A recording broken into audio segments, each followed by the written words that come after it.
Today we're going to look at promotional concepts and what our strategy would be for creating these concepts and what do we want to actually accomplish during this time.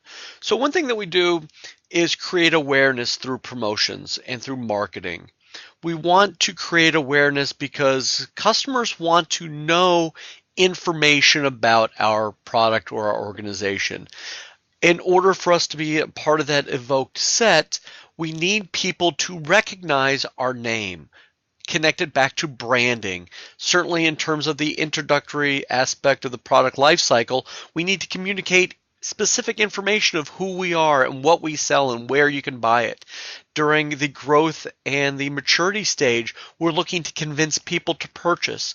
So the more that people know about us and they can recognize our brand, our name, our symbol, certainly we're moving more towards this idea that people feel more comfortable with us, lower search costs. People purchase from organizations they know and they're familiar with. In the promotional mix elements, in our marketing mix elements, we look at these different ideas of ingredients that we can use in a recipe or different tools that we can create for these promotional mix elements. We're looking to use advertising. Advertising is a form of one-way mass communication. It is paid. It's from our organization to the potential consumers. I'm paying for the message and I'm paying the media to deliver it to you. Personal selling is an interactive form of communication designed to build customer relationships and produce sales. A sales promotion is a short-term incentive. It is what can I offer you right now in order for you to make a purchase. We can look at public or community relations, which is an evaluation of attitudes and a systematic and strategic plan to change those attitudes and make them positive. We can look at sponsorship, which is investing in a sport entity, either an athlete, a league, a team, or an event to support different organizational objectives, marketing goals, and promotional activities. We're looking at these different promotional mix elements and we can begin to see not only on their own what type of impact they may be, but how they interact, how they leverage each other is what we're going to be looking at both in Chapter 9 and in Chapter 10. Each one of these promotional mix elements has strengths and weaknesses, but they all work to communicate messages from the organization to a consumer. So we're looking at establishing this commonness of thought, this message information. It's interactive. It's going from a source, our organization, our sport marketer, through some sort of media or some sort of communication piece to the receiver. So this communication process, we have 6 different steps that we're going to go look at. We're going to talk about the source itself and how it becomes encoded and what the message and how do we deliver and develop that message. How do we communicate that message? How does the decoder, the receiver decode it, and what do they do with it and provide feedbacks with noise? This is easily understood in the advertising element, but because these different promotional mix elements have leveraging factors, they all can communicate different messages to the consumer. So a source is where that communication process begins, whether it's from an athlete or from the team, mascot, sales personnel delivering the message. It's the beginning of this process. We want to see something that's highly credible and trustworthy and attractive to the receiver. Credibility, this idea that the message is created and I can believe it. Attractive, it means something specifically to me. I'm attracted to it. We're in the same commonness of thought. We are looking for the same benefits. We have some sort of connection to you so that the receiver becomes engaged and involved in this process so they're able to understand this message a lot better. Word of mouth and publicity are very persuasive in terms of a source because they're highly credible, that there is no financial incentive for the news to deliver this message. We look at this idea of a matchup hypothesis, that the more congruent, the more of a nexus, the more similar that the image of the endorser or the source has with the product being promoted, the more effective the message will be. Encoding translates the sender's thoughts and ideas into a message, whether we want to use words or sounds or symbols or logos. How are we going to deliver that message? How do we want to present it? Through motion or through communication and words or pictures? That's what encoding revolves around. In terms of the message itself, the exact content of the words and symbols, do we want an emotional message or a rational message? Do we want something that plays on somebody's emotional aspects, where we look at something for our college football team, and an emotional presentation would be fans together and sharing this moment and being excited, and a commonness and a social aspect to it? Or are we looking for a real rational message where we're showing the just the words and the content being very informational? Our game is at 1 o'clock at the home stadium. Here's the opposing team. Here's where you go to get tickets. One's emotional and one's rational.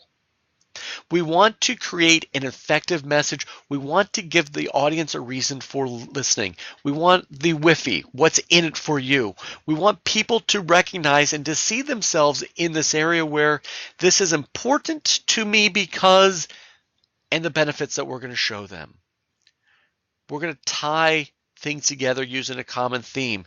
We can do this outside of a single promotional mix element. Maybe we're looking to leverage a sponsorship that we have with the IOC. So we're going to advertising using that theme. We're going to show people we're an Olympic sponsor, and we're going to show people through our sales promotional initiatives that we are a sponsor.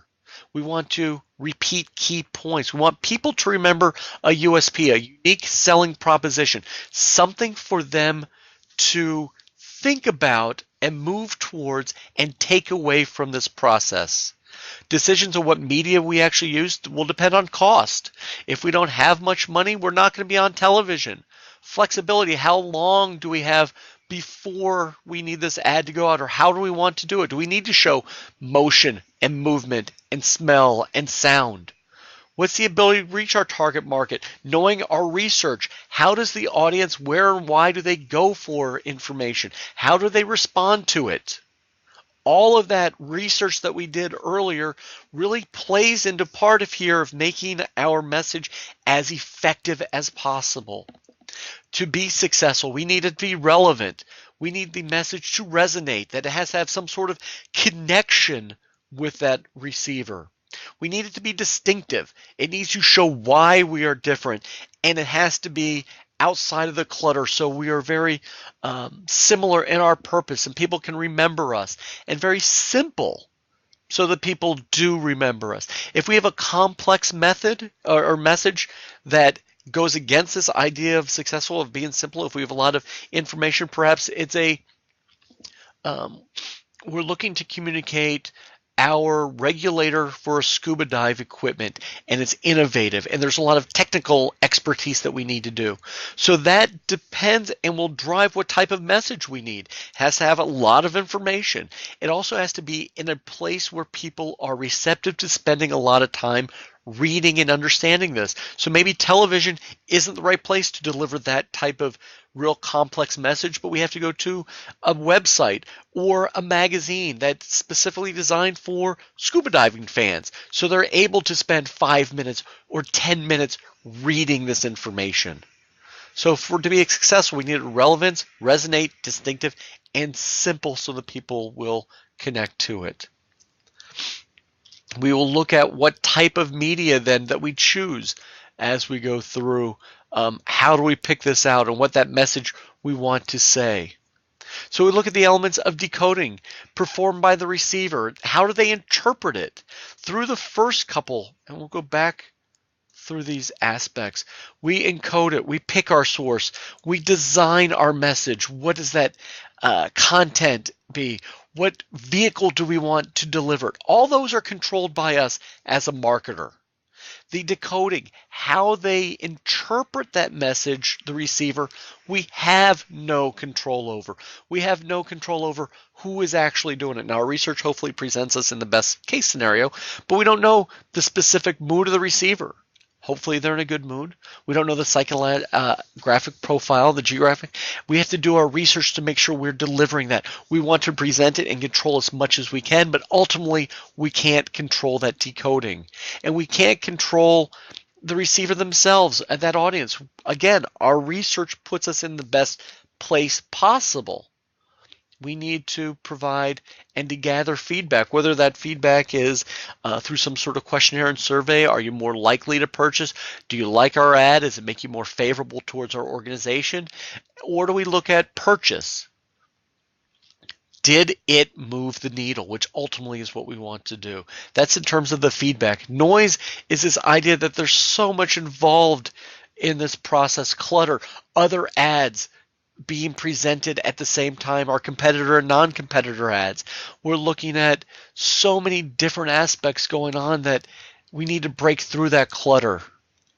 Ambush marketing, other companies are trying to pass off or confuse our consumer that they are one thing and not a part of it. So when we look at this idea of promotions and strategically looking at how do we present messages, we really need to think through this process completely.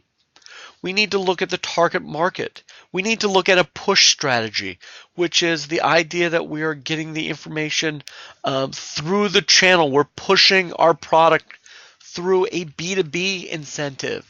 So if we're looking at a push strategy for our product, maybe it's running shoes, and we're looking to get the shoes through the channel of distribution, we're looking to advertise, we're looking to sales promote, we're looking to communicate through that channel. Maybe we have special things for our salespeople to do. Maybe we have special sales incentives for our distributors.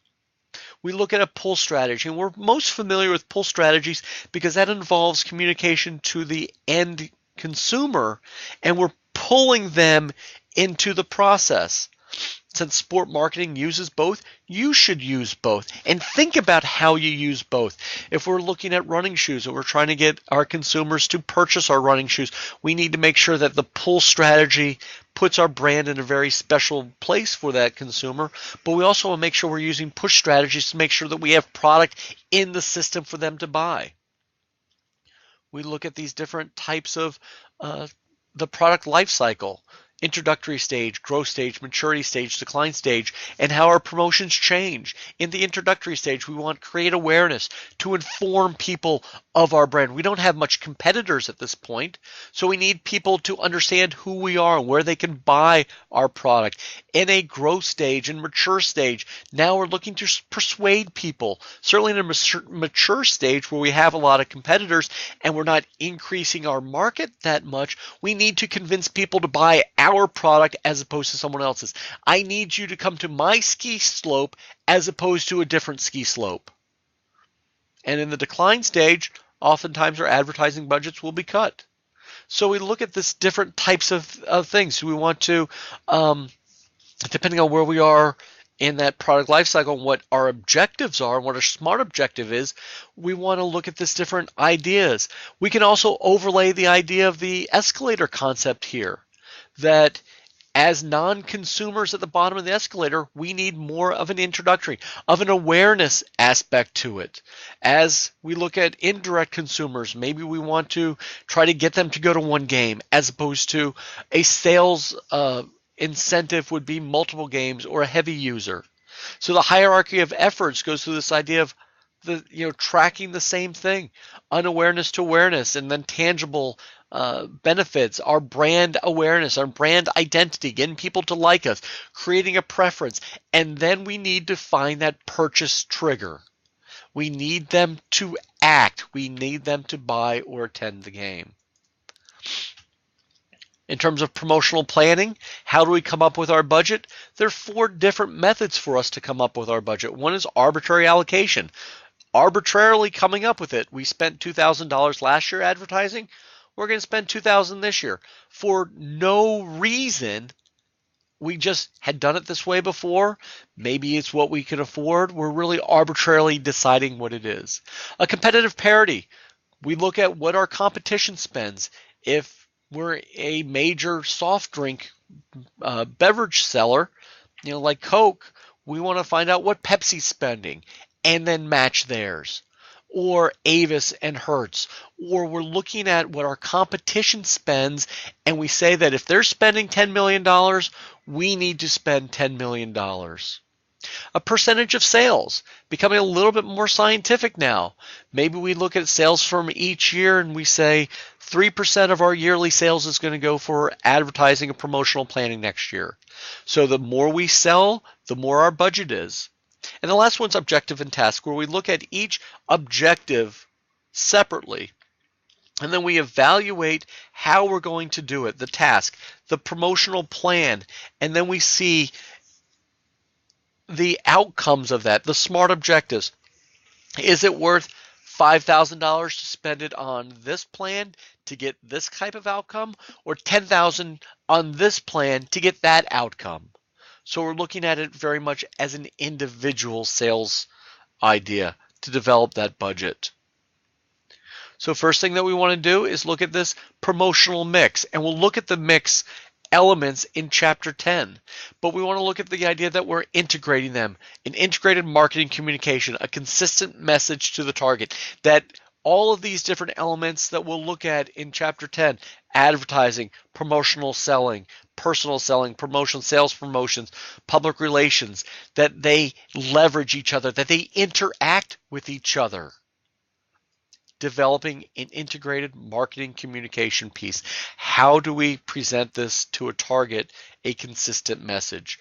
And our promotional budgets, and I realize that this is a dated chart from 2006, but it shows significant money being spent in this area. And we look at these large organizations spending a lot of money in advertising and promotional budgets in the sport area. And we see not just a sheer number, but we see potential employment opportunities with all this different spending.